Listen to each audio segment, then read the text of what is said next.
Hi, Mrs. Heath. Thanks for being here to help play the emoji facial expression game. Hello. Hello. So, first, before we start, let's talk about when people's facial expressions do not match the situation that they're in.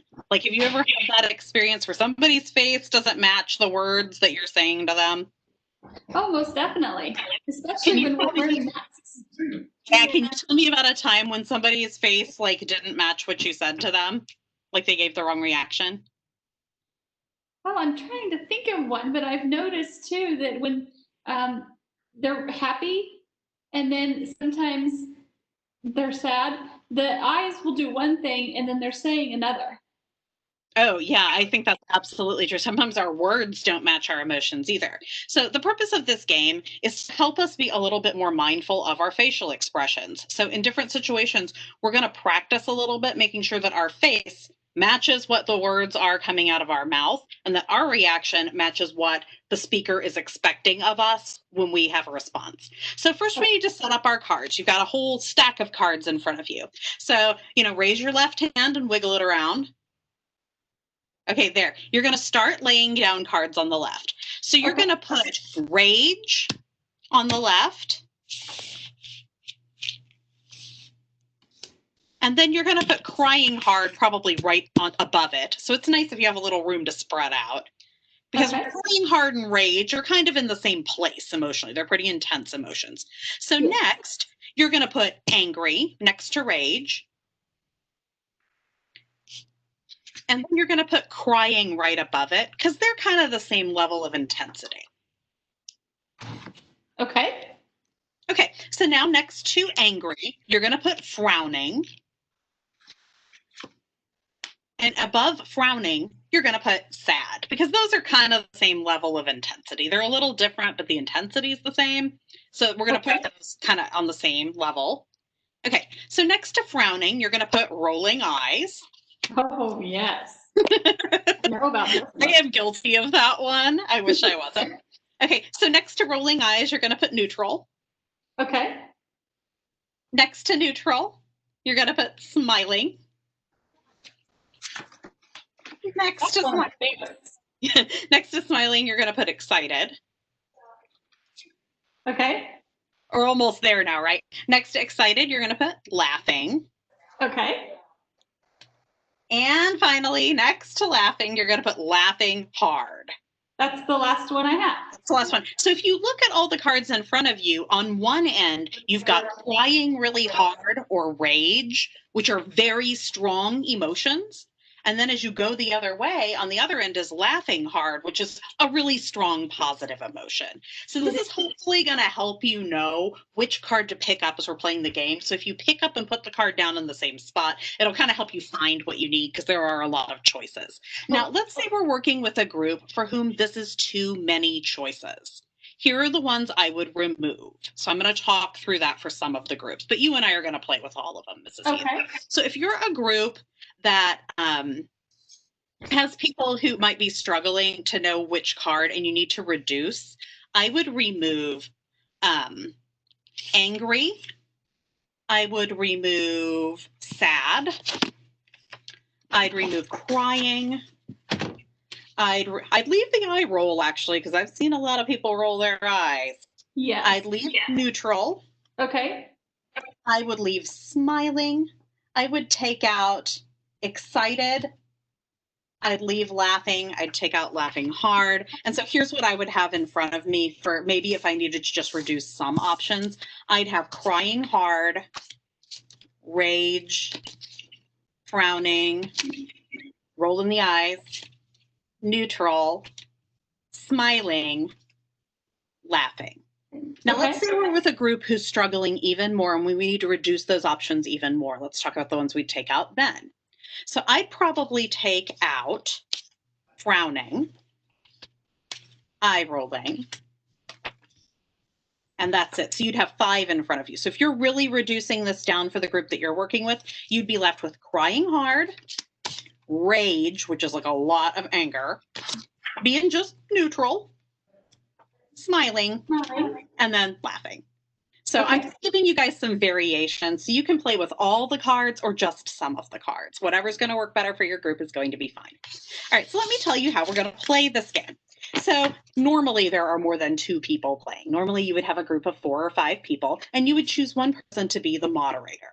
The moderator is going to click on the link and pull up the list of scenarios. Like, you don't have to have the list up, Mrs. Heath. I'm going to read them to you. Okay. As the moderator, I'm not going to play. So we may want to take turns as cadet teachers, like being the moderator. Like, maybe I'll do a few and then I'll pass the baton on to somebody else in the group to be the moderator.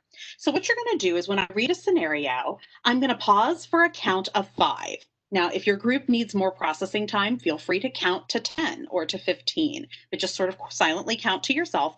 And then you're going to say, ready, set, go. And everybody's going to show the card that they think has the right facial expression for the situation. Does that make sense? It Okay, does. so let's practice a few of these and see how we do. And then I'll show you what we're going to do once we do some of them. All right, so here's your first scenario. Now imagine you're playing with a group. Okay. You are feeling sick with a bad headache and you need to go see the nurse. And I'm going to count to myself.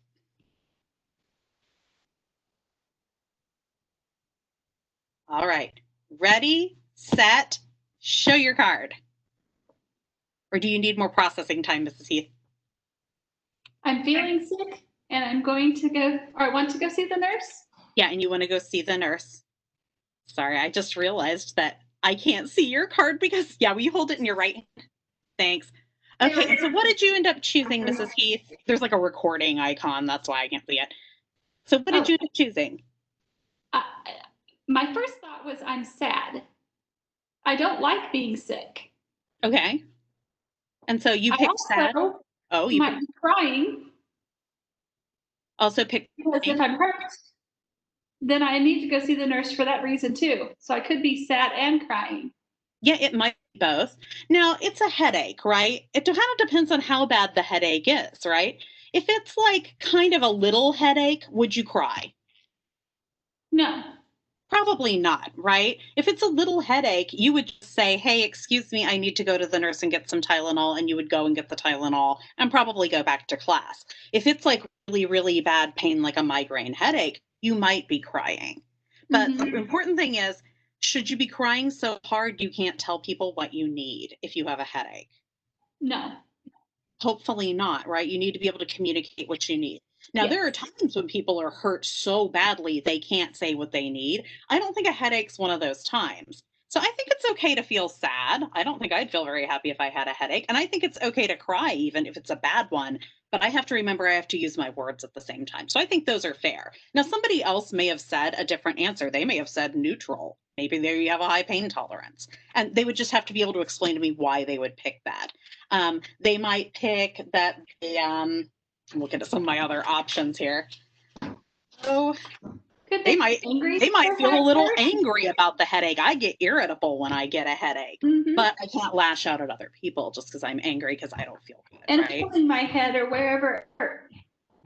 Yeah, you might be using some nonverbal cues.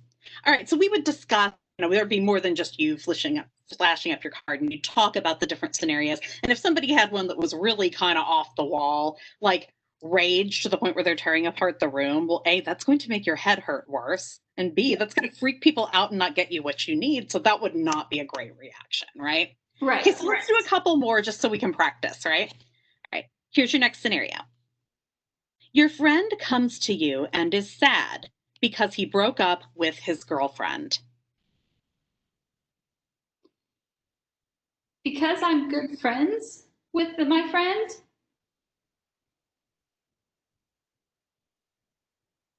I would be sad too. Okay, so you'd be sad too. And I think that's a good response, right? Because, like, you want to show empathy. Like, let's say I came to you and you broke up with your significant other, Mrs. Heath, and I just laughed and laughed and laughed. As my friend, how would you feel if I did that? I wouldn't feel very good. Yeah, because it would feel like I didn't care that you were sad, right?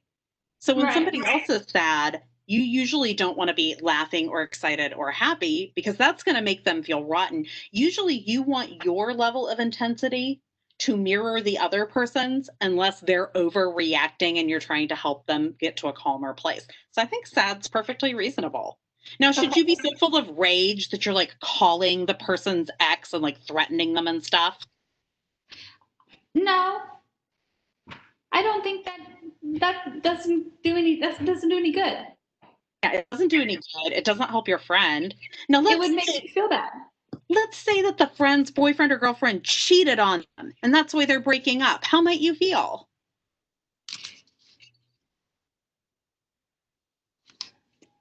Angry that it happened to them? Yeah, I think I'd feel angry. They'd probably be angry. Now, are you going to be the kind of angry where you're yelling and screaming and stomping? No. No, probably the kind where you're showing empathy with the other person, like, wow, that really hurt your feelings. That wasn't fair that they did that to you. So there's degrees of those emotions too. So you Yes. want to like kind of like, especially if the other person's really escalating and you feel like they need help bringing their mood back to a more level place, you don't want to escalate too. So you may feel anger, but if they're at rage, you don't want to get to rage with them. It may not be productive. I want to be able to help them. Maybe they needed to talk to me so that they would feel better. Exactly. Yeah, you got to keep the door open for communication. Let's do one more together just so they can see how they would do this. And class, you guys are going to go through the whole list of scenarios like we're doing right now. We'll just do one more as an example. Let me Okay. see. I'll try to pick a hard one for you, Mrs. Heath. Oh no. Um okay, You this don't one have an happens empathy all card. the time. During class, you're talking to your friend and the teacher comes over and says, "You need to stop talking and you need to pay attention to this lesson." What face do you make? What face should you make? I don't have an I'm sorry card. Well, That's what I would say. but like, what should your face look like? Should it be like rah, or should it be ha ha ha, or should it be something else? And it's okay to take a minute to think about it. Sometimes these are actually harder than you would think. I have seen some students give me the eye roll, and Is that that is what we want to do though? no, absolutely not. Yeah, teachers hate that it makes them start to feel angry, right? So what would be the best facial expression to probably have if you're told not to do something?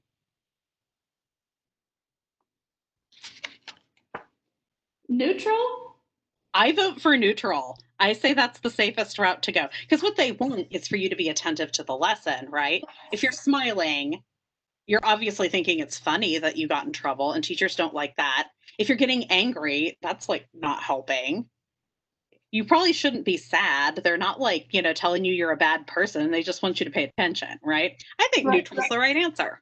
Okay. I Okay, don't so know. I'm cool. sorry. Yeah, there isn't an I'm because that's like not a facial expression you have. This is about facial expressions. All right, so you kind of get a feel for how we play it now. So, class, what you guys are going to do is in your groups, you're going to go through the rest of the list. Make sure that your cadets and that you guys are changing roles so that one person isn't the moderator the entire time because that gets kind of old. And then we'll be able to come back together and talk about some of the scenarios. Make sure you're talking about why you're picking what you're picking. And another thing that you could be practicing is actually, since you're in the camera, this is so beneficial. You can look at what your face is doing and you guys can even practice making some of those faces. It feels a little silly, but if you're somebody who struggles with social cues, sometimes seeing yourself make the facial expressions is really helpful. All right, And thanks if again, we're in Mrs. class, they can see what the eyes are doing really well. Yeah, especially then. Yeah, you guys may even want to practice. This is a very, since we have a pandemic, put on masks and see what the facial expressions look like with just the eyes. That's a variation you can play, especially if you're a more advanced group who's like got this down cold. Practice it with masks on and see how it changes things. Okay. All right, cool, guys. I think that's all we got for now. So go together, finish up the game, and we'll come back together soon. Thanks again, Mrs. Heath. Absolutely. Have a good day. Bye.